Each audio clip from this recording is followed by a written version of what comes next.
Tonight, we are not here to shout slogans or relive battles. We are here to sit quietly with a man who understood fear better than anyone in modern history. Joseph Stalin did not conquer the world like Napoleon. He did not inspire masses like Lenin. He did not even write particularly well. What he did instead was far more disturbing. He learned how to make fear ordinary, how to make terror routine, how to turn suspicion into a daily habit, like brushing your teeth or locking the door before sleep. This is not the story of a monster born fully formed. It is the story of a frightened child, a failed student, a patient bureaucrat, and how history rewarded him for never feeling safe. So dim the lights, let the noise of the day fade, and follow me into the quiet machinery of power, where fear was not a side effect, it was the system. Chapter 1: The Boy Who Learned to Hide. Joseph Jugashvili was born in 1878 in the Georgian town of Gori, a place too small to notice him and too poor to protect him. His father drank violently. His mother prayed obsessively. The boy learned early that survival did not belong to the strongest, but to the quietest. To the one who listened behind doors, to the one who remembered insults and waited. Smallpox scarred his face, beatings scarred his memory. Other boys learned courage. Joseph learned caution. When his father died, no one mourned. When Joseph left home for the seminary, his mother believed she was giving the world a priest. Instead, she gave it a ruler who would never forgive weakness. Chapter 2: God, Violence, and the Seminary. The Tiflis Seminary was designed to crush individuality. Students marched in silence.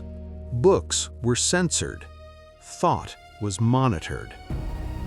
Joseph thrived.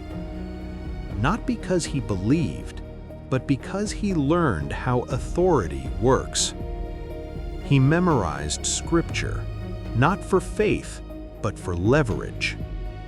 He learned how rules could be bent, weaponized, selectively enforced.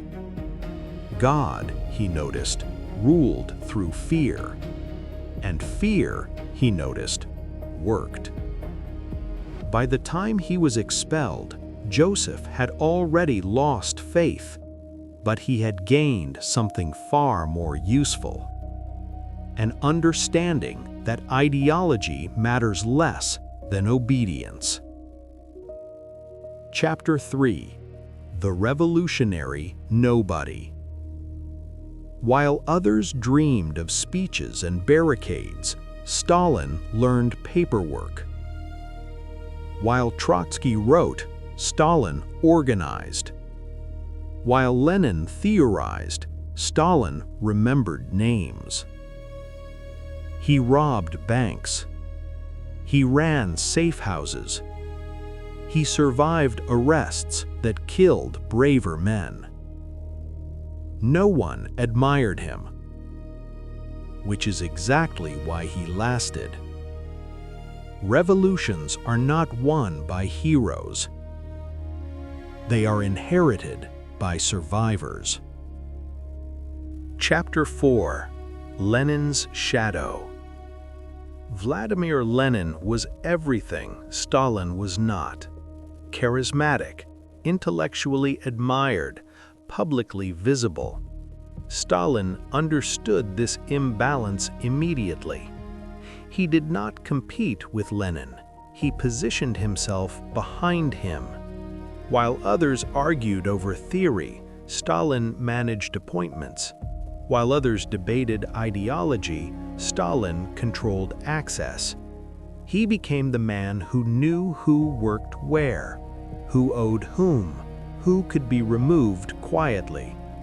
Lenin noticed this too late. In his final months, weakened by strokes, Lenin dictated warnings, not about Trotsky, not about enemies abroad, but about Stalin. He called him rude, dangerous, too fond of power. The letter was buried, the warning was ignored, and Stalin waited. Chapter 5: The Gray Man Rises. Stalin did not seize power, he accumulated it. As General Secretary, the title sounded administrative, boring, invisible, perfect. He decided who attended meetings, who received promotions, who was transferred to distant provinces.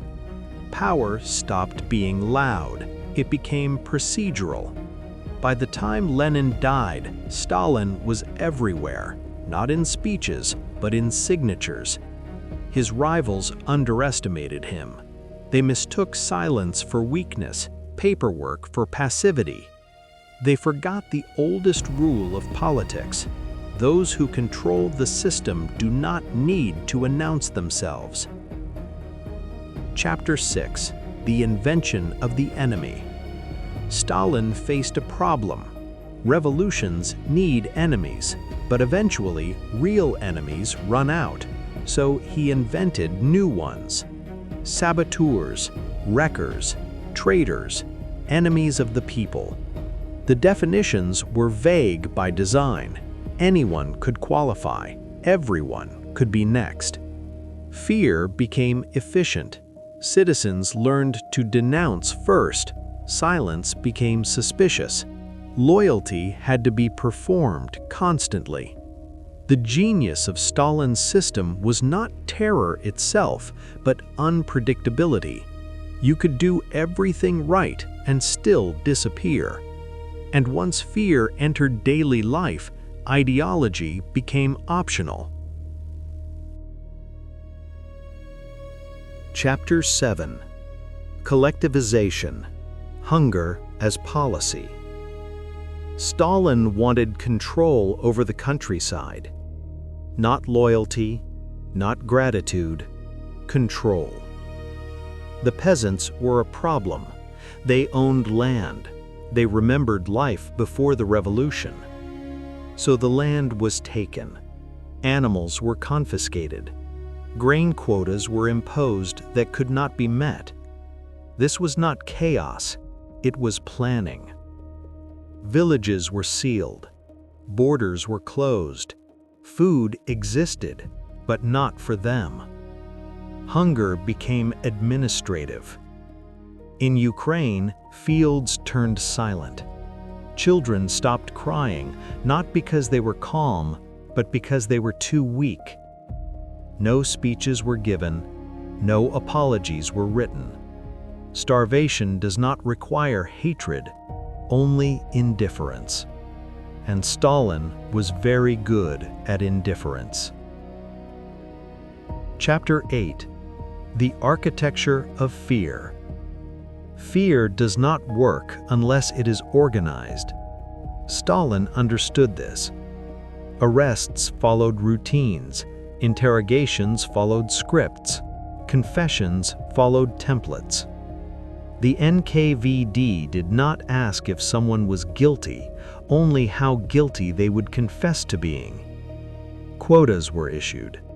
So many arrests, so many executions, so many sent away.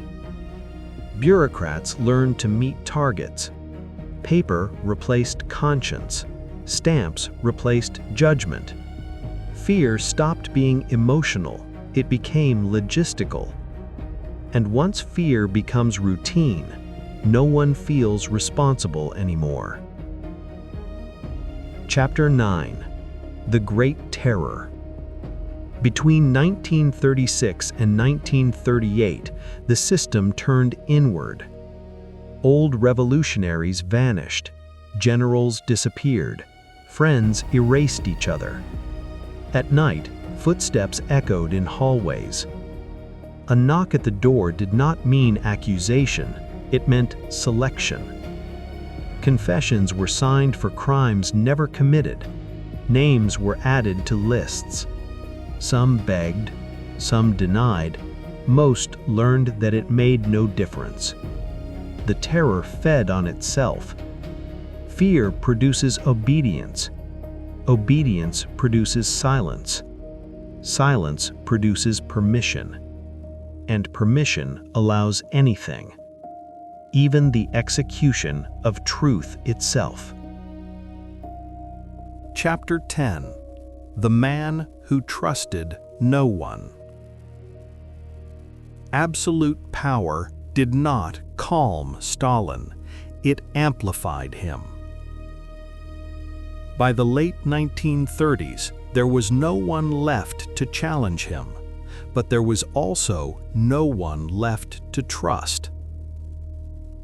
Files replaced friendships, guards replaced companions, walls replaced conversation.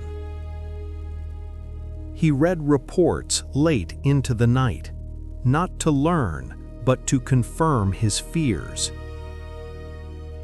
Every success looked suspicious. Every failure looked intentional. Those closest to him lived the shortest lives. Power, when built on fear, creates a strange prison. You rule everyone, but you believe no one. And slowly, paranoia stops being strategy. It becomes identity. Chapter 11: War, Blood, and Survival. In 1941, fear made its greatest mistake. Stalin did not believe the warnings. German invasion reports arrived daily. He ignored them. Paranoia had trained him to distrust truth itself. When the invasion came, it was catastrophic. Millions died, cities burned, armies collapsed. For the first time, fear was not enough. But war did something unexpected. It forced cooperation. Officers were released from prisons. Patriotism replaced ideology. Survival replaced purity. Stalin adapted. He always did. And in blood and fire, the system endured. Chapter 12: Victory Without Peace. The war was won. The cost was uncountable. 27 million dead. Entire regions erased. Stalin emerged victorious, but not transformed. There was no relief, no forgiveness, no opening. Fear returned quietly. Former prisoners of war were arrested. Soldiers who saw the West were interrogated. Hope was treated as contamination. Victory did not soften the system. It hardened it. Because fear, once paused, must always be reintroduced. Chapter 13: The Lonely God. In his final years, Stalin ruled an empire of silence. Meetings grew shorter. Laughter disappeared. Those around him watched their words, their faces, their pauses. Even his allies feared his moods. At night, he drank alone. He reread old reports. He annotated margins like a man arguing with ghosts. Power had given him everything except peace. To trust someone would mean to be vulnerable, and vulnerability to Stalin felt like death. Chapter 14: Death Without Relief. In March 1953, Stalin collapsed. For hours, no one entered his room, not because they were cruel, but because they were afraid. Fear had trained them well. When help finally came, it was too late. There was no dramatic farewell, no confession, no redemption. He died as he lived, untouchable, isolated, unforgiven. Chapter 15: The System That Outlived Him. After Stalin, the prisons remained. The files remained. The habits remained. Leaders changed. Fear did not. Because systems built on terror do not collapse with their creators. They persist in procedures, in silence, in obedience learned too well. History often looks for villains, but the real danger is the structure that no longer needs one. Why fear never truly dies. Stalin did not invent fear. He normalized it.